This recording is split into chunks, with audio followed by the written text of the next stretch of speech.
우리 한 번 더 인사합시다. 당신을 위해 좋은 일이 시작되었습니다. 당신을 위해 좋은 일이 시작되었습니다. 아멘. 한번 제목을 같이 한번 읽습니다. 죄 사함의 권세를 가지신 예수님. 죄 사함의 권세를 가지신 예수님. 아멘. 예수님의 행적 14번째 이야기입니다.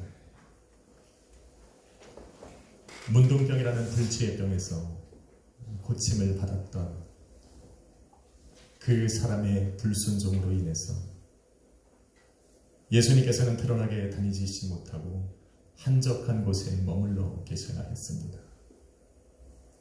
수일이 지난 후 사람들 앞에 다시 그 모습을 우리 주님은 드러내셨습니다. 그런데 한번 병 고치는 분으로 인식되어진 예수님에 관한 고정관념은 쉽게 바뀌지 않았습니다.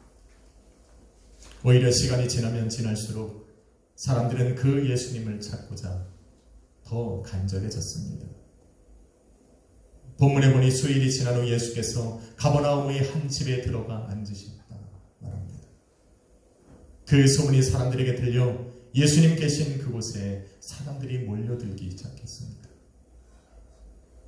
말씀해 보니 얼마나 많은 사람들이 왔던지 예수님께서 계시는 그곳 문 앞까지 사람들로 가득했다 기록하고 있습니다. 예수님께서 그들에게 한참 말씀을 하실 때 그 앉아 계신 집에 지붕이 뚫리고 한 상이 예수님 앞에 내려졌습니다. 본문 3절로 4절에 보니 사람들이 한 중풍병자를 4사람에게 메워가지고 예수님 앞에 나아가려 할 때 사람들이 너무 많아 예수님께 나아갈 수 없기에 그 지붕이 올라가 지붕을 뚫어 중풍병자의 상을 매달아 예수 그리스도 앞에 내리고 있는 겁니다. 중풍병이란 전신이나 반신 혹은 몸의 일부가 마비가 되는 증상입니다. 현대의학으로는 중풍병을 뇌혈관이 막혀서 발생하는 병이라 해서 뇌졸중이라 부르기도 합니다. 예수님께서는 당신 앞에 달아내려진 중풍병자에게 작은 자야 내 죄사함을 받았느니라.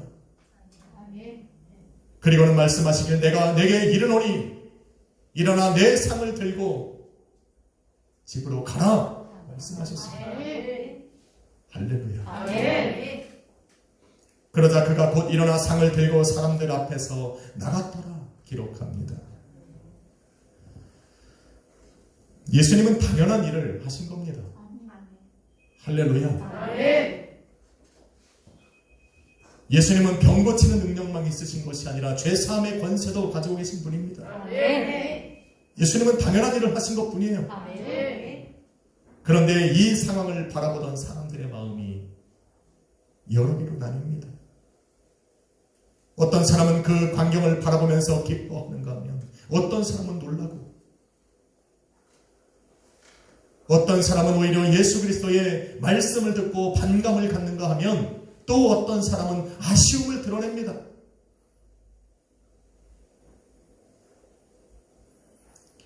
기뻐하는 사람들은 누굽니까? 바로 중풍병자를 예수 그리스도 앞에 데리고 온 사람들입니다. 이들이 어떤 마음으로 예수 그리스도 앞에 중풍병자를 데리고 왔는지는 우리가 듣지 않아도 알 수 있습니다. 예수님께 데리고 가면 고침받을 수 있을 것이라는 믿음으로 그 자리에 선 겁니다. 할렐루야. 아멘. 여러분이 이 자리에 나온 이유와 같습니다. 아멘. 그런데 이 믿음이 이들에게만 있었던 것은 아닙니다. 예수님은 이미 사람들에게 병을 고치는 분으로 알려져 있었기 때문입니다. 아마도 그 자리에 모여있던 그 많은 사람들도 예수님께서 병을 고치는 분이라는 것을 이미 알고 믿고 왔을 것입니다. 그런데 이들이 특별한 것은 이들만 믿음에 요구하는 대로 행동했다는 겁니다. 이들은 아무도 생각하지 못했던, 상상할 수도 없었던 그 일을 믿음이 이끄는 대로 지금 행하고 있었던 겁니다. 누가 지붕을 뚫고 병든 자를 예수 그리스도 앞에 내려놓을 생각을 했겠냐라는 겁니다. 함께 이 일을 동호했던 사람들 중에 한 사람이라도 그 일을 반대했다면 아마도 이들은 이 일을 하지 못했을 겁니다. 유유상종이라고 이들은 믿음으로 한 마음이 되었어 자신들이 데려온 중풍병자를 주님 계신 그곳에 지붕을 뚫고 예수님 앞으로 내려놓은 겁니다. 아멘. 우리는 한 마음이 되어야 돼요. 아멘. 이들이 왜 그렇게 해야 했습니까? 처음부터 계획한 것은 아닙니다. 예수 그리스도 앞에 나아가려 하니 사람들이 너무 많았어요. 그들이 들어가는 입구를 다 막고 있고 도대체 예수님에게 나아갈 수 없으니 지붕으로 올라가 지붕을 뚫은 겁니다. 여러분 생각해보면 그곳에 모여있던 병자들이 그 중풍병자 한 사람이었겠냐는 겁니다. 그 자리에 모여있는 반 이상은 다 병자였을 거예요. 병자를 데리고 온 사람이 어디 중풍병자를 데리고 온 그 사람들 뿐이었겠냐라는 겁니다. 그런데 이들을 제외하고는 그곳에 모여있는 사람들 모두는 문 밖에서 서성거리고 있었다는 겁니다. 마치 자기의 순서라도 기다리는 듯 문 밖에서 기다리고 있었다는 겁니다. 여러분 은혜의 순서가 어디 있습니까? 성경은 이르기를 천국은 침노하는 자들의 곳이라는 말이 있습니다. 은혜도 마찬가지입니다. 기도의 응답도 성령의 충만함과 역사도 간절히 사모하고 갈급하는 성도들의 몫입니다. 믿으시면 아멘 합시다. 그렇지 않은 사람들은 항상 은혜의 자리, 기적의 자리에서 서성거리다 돌아가는 군중들일 뿐입니다. 그리고 아쉬움을 드러냅니다. 나도 저렇게 할 걸.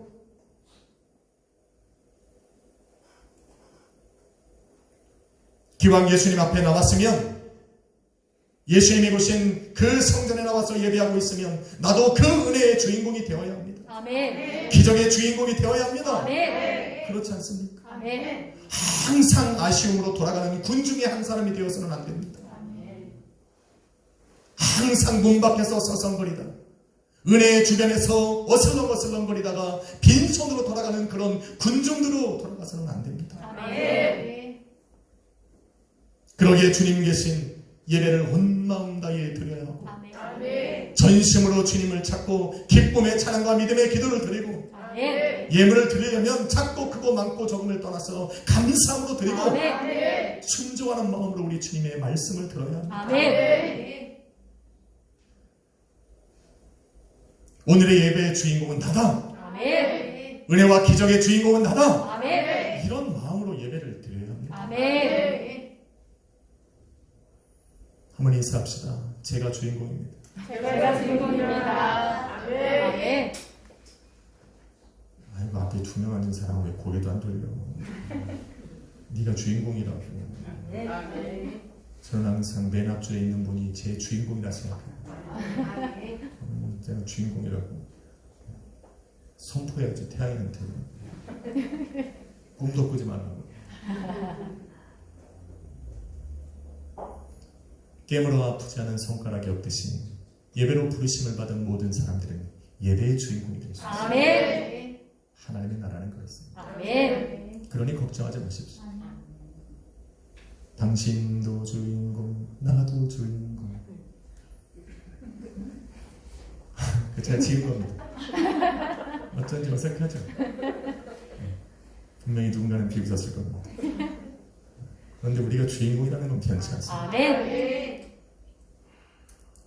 주님께서 행하신 이 일을 보고 기뻐했던, 아니요 가장 기뻐했던 사람 한 사람을 뽑으라면 바로 중풍병에서 고침받은 그 병자입니다. 아멘.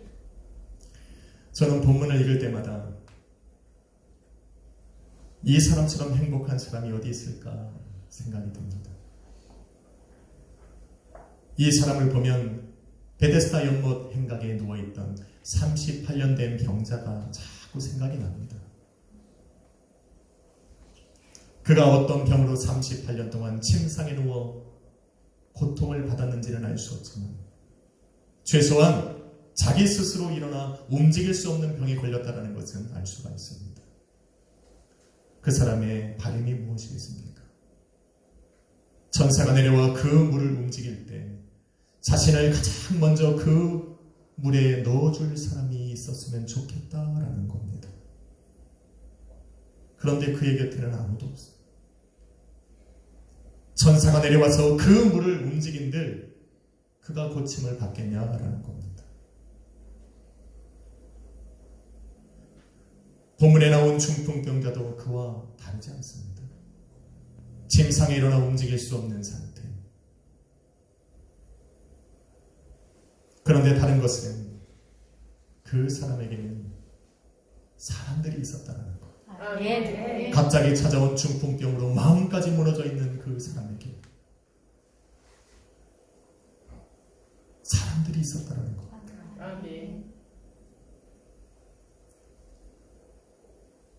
그의 곁에는 사람들이 있었고 그가 놓은 침상을 메어다가 예수 그리스도 앞에 내려놓아 줄 수 있는 사람들이 그의 곁에 있었다는 것.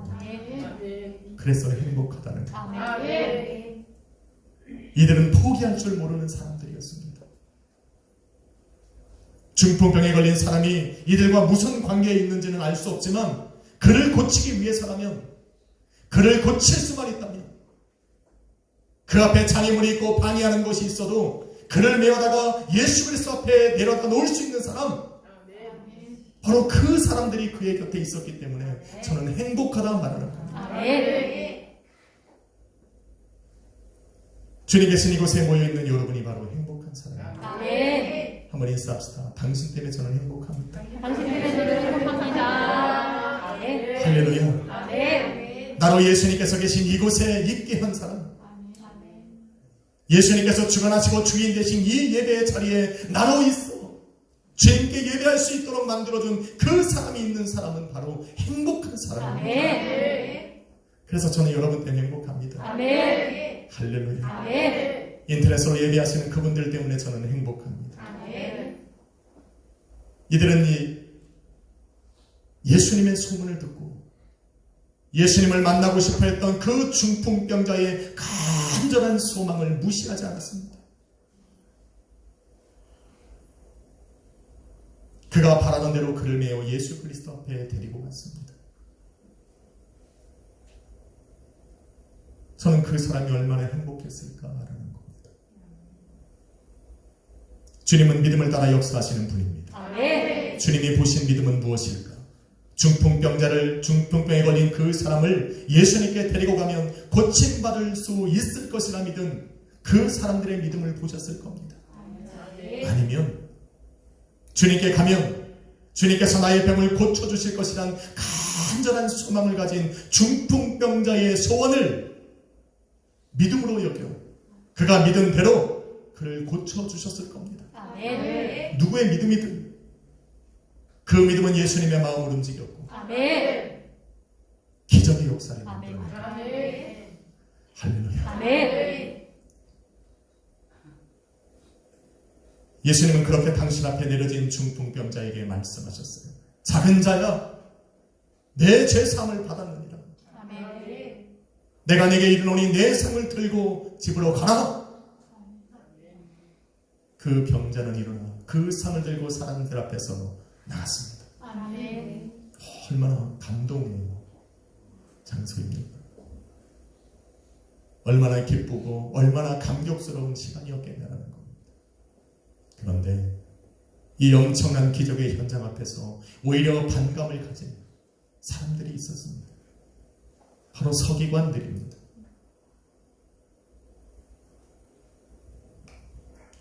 이들의 마음은 오로지 내 죄사함을 받았느니라 말씀하신 예수 그리스도의 그 말씀에 꽂혀 있습니다. 여러분, 예배도 마찬가지예요. 이 은혜로운 자리에 나왔는데 자기 마음에 들지 않는 그 뭔가 하나의 마음이 꽂히면 은혜가 싹 사라져요. 찬양도 안 불려지고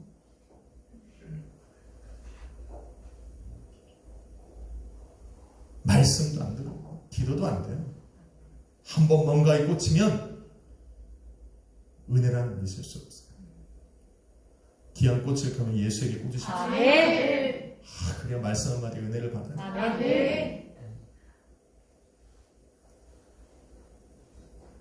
이들은 7절에 보니 마음으로 생각하길 이 사람이 어찌 이런 말을 하는가? 신성모독이로다. 하나님 한 분에 의해 어떻게 누가 능히 죄를 사할 수 있느냐 말합니다. 예수님은 마음의 생각들을 다 아는 분이에요.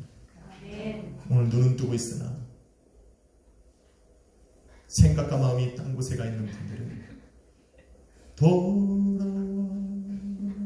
돌아와야 돼요. 아멘. 돌아오십시오. 아멘. 예수님이 기다리고 있다니까. 아멘. 그런데 이들의 생각은 틀린 것이 아닙니다. 하나님 한 분에게는 죄사함을 해주실 수 있는 분이 없습니다. 그런데 이들이 모르는 것 한 가지는 바로 내 죄가 사함 받았느니라 말씀하신 예수님이 곧 죄를 사하실 수 있는 하나님이시라는 것을 몰랐습니다. 서기관이라는 하나님의 말씀을 기록하고 해석하여 사람들에게 가르치는 사람들입니다.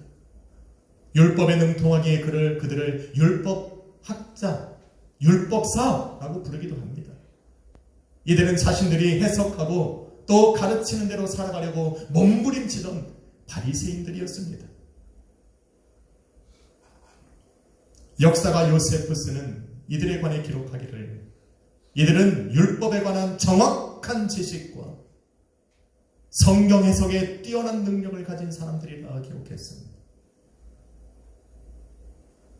그러나 성경을 읽고 해석하기 위해서는 영적인 지혜가 필요합니다. 아멘. 성경은 하나님의 감동으로 쓰여졌습니다. 그러기에 그 성경을 해석하고 성경 안에서 참 진리를 깨달아 알기 위해서는 성령 하나님의 감동과 조명하심이 있어야 됩니다. 성령 하나님의 감동 없이 육의 생각과 지식과 경험에 기초하여 성경을 해석하면 오류가 날 수밖에 없습니다. 현대 자유신학이라고 외치는 그 신학자들에게는 바로 이것이 없습니다.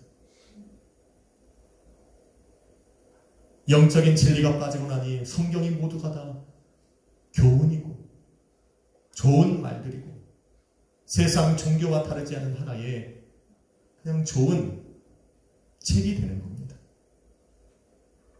그러나 이 안에는 더 엄청난 영적인 진리가 숨겨져 있습니다. 성경은 치유가 용서에 기초하고 있다 말을 합니다. 하나님께서 용서하사 죄를 사하셨은 그 표식으로 병고침의 역사가 일어난다 말을 합니다.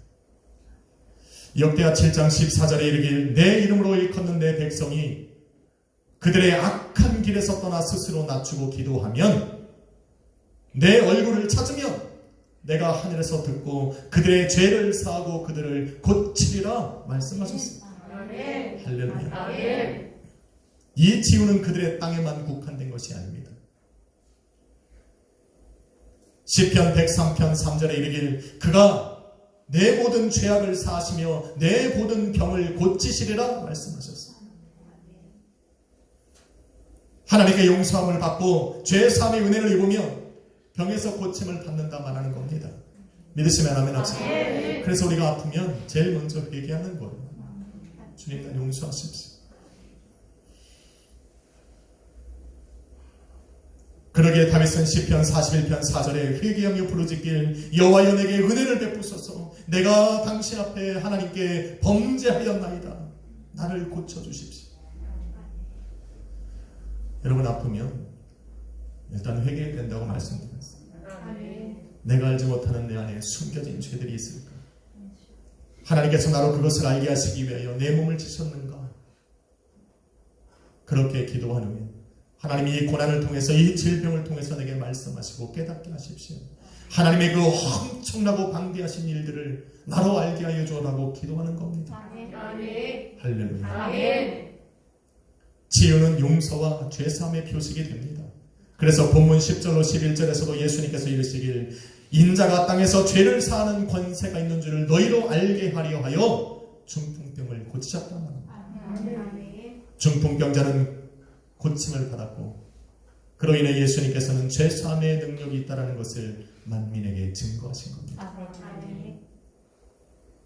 선지자 이사야는 하나님께서 이 일을 행하시고 죄사함의 권세와 병 고치는 능력을 이 땅에서 행하실 한 구원자를 보내실 것이라 예언했습니다. 이사야 19장 20절로 22절에 이르시길 여호와께서 그들에게 한 구원자, 두 사람도 아니에요, 한 구원자, 보호자를 보내사 그들을 건져내실 것이라 말입니다. 여호와께서 애굽을 치실지라도 치시고는 고치실 것이므로 그들이 여호와께로 돌아와 여호와께서 그들의 간구함을 들으시고 그들을 고쳐주실 것이라 기록해 놓았습니다. 애굽은 바로 저와 여러분과 다르지 않습니다. 이방 민족을 의미하는 것이죠. 죄악 중에 살아가는 사람들을 의미하는 겁니다. 하나님을 알지 못하고 우상과 귀신을 섬겼던 사람들을 이야기하는 겁니다.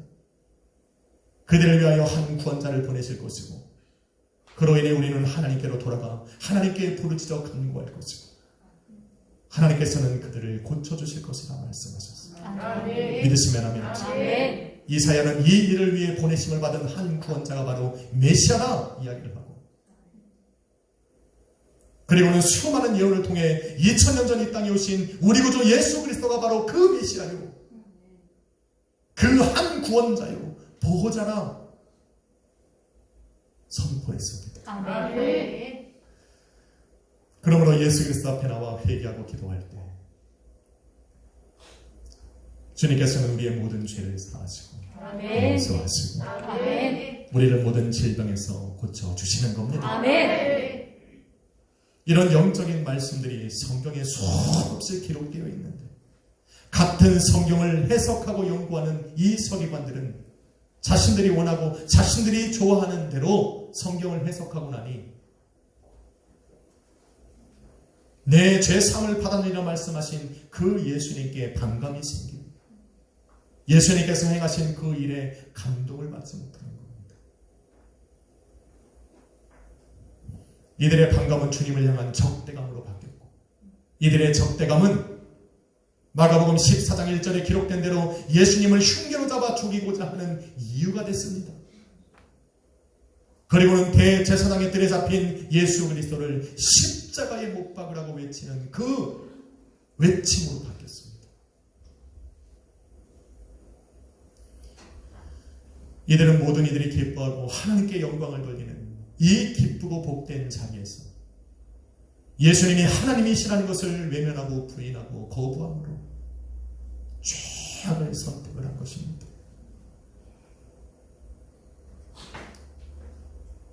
영원한 형벌에 빠져 구원받지 못하는 그들의 이 최악의 길을 걸어가게 된 것입니다. 주님을 믿으시면 아멘 합시다. 아멘.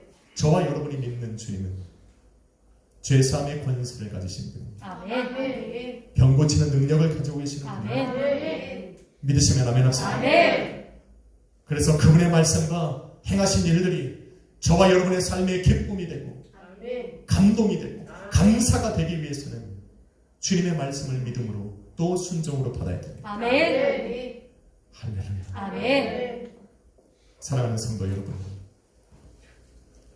성경은 아담의 불순종으로 세상에 죄가 들어오고 죄의 싹은 사망이란 말을,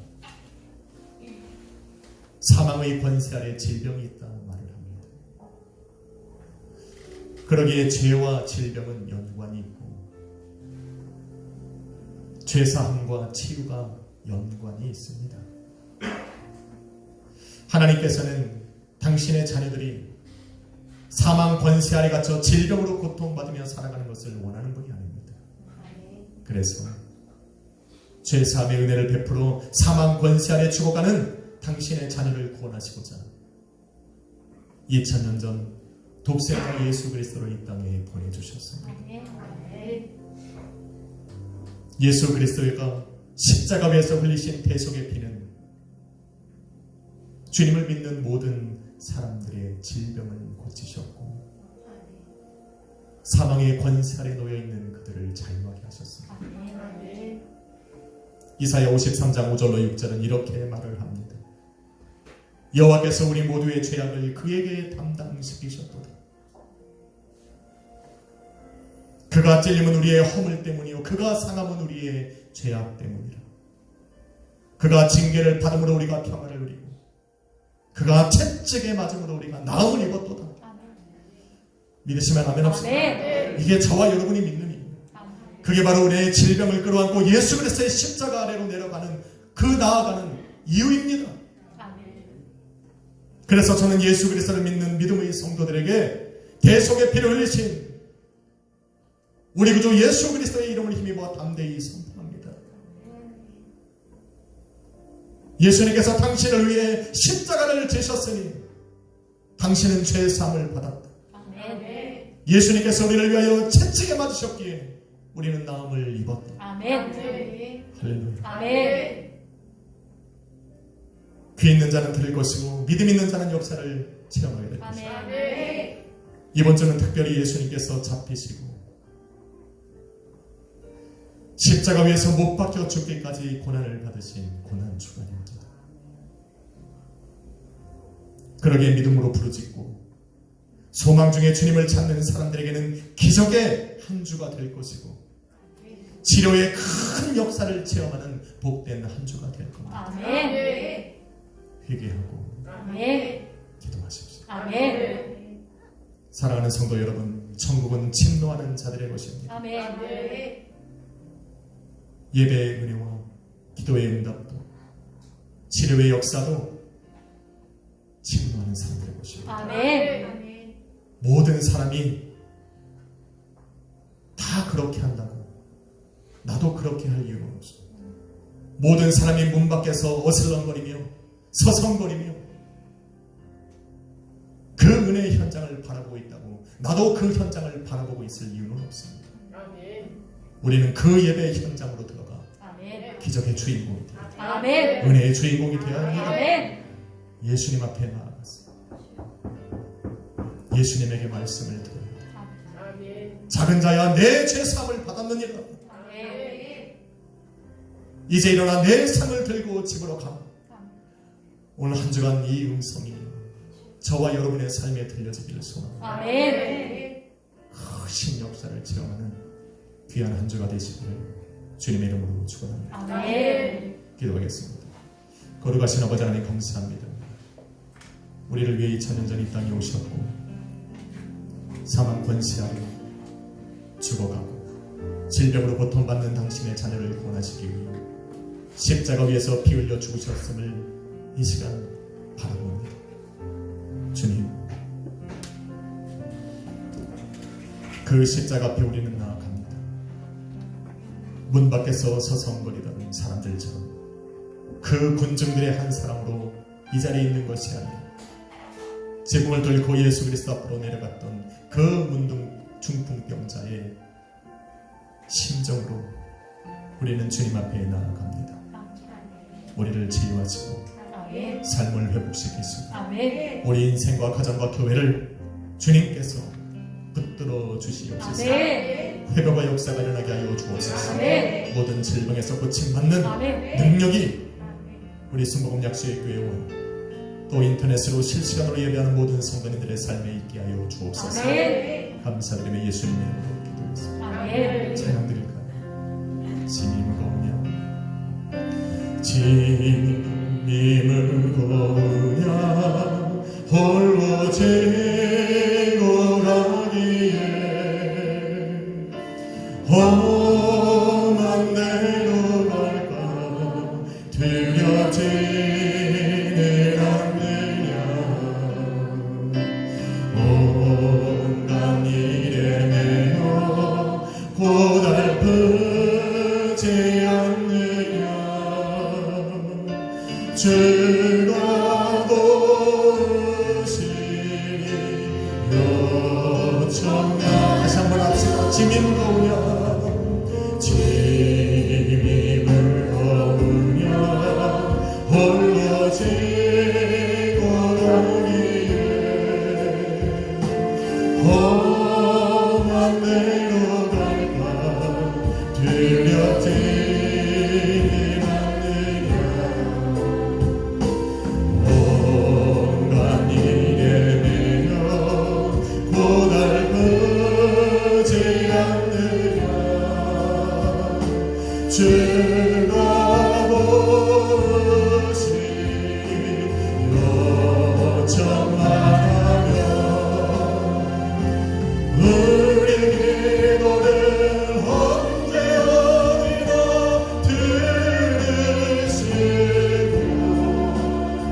사랑으로 감싸주시며 보게 가니 내가 실망할 때 기억해야 할 것은 예수께 가면 주 내게 우리 기도를 언제 어디나 들으시고 우리 기도를 언제 어디나 들으시고 큰 사랑으로 감싸주시며 보게 가니 내가 실망할 때 기억해야 할 것은 예수께 가며 지내게 오리라. 여러분 이 시간에 가슴에 한번 손들어 주십시다. 그리고 이 시간에 믿음으로 기도합시다. 아버지, 우리가 당신 앞에 간절한 마음으로 나왔습니다. 은혜의 주인공이 되게 하여 주옵소서. 기적의 주인공이 되게 하여 주옵소서. 날마다 내 인생의 주인으로 당신을 모셔드리오니 주여 크신 역사를 우리 삶에 이루어 주옵소서. 나를 위해 십자가를 지셨으니 감사하고 나를 위해 천지의 말씀으로 감사하고 오늘도 그 주님이 내 인생에 찾아오심에 감사합니다. 나와 동행하여 주옵소서. 주여 머무리 감심으로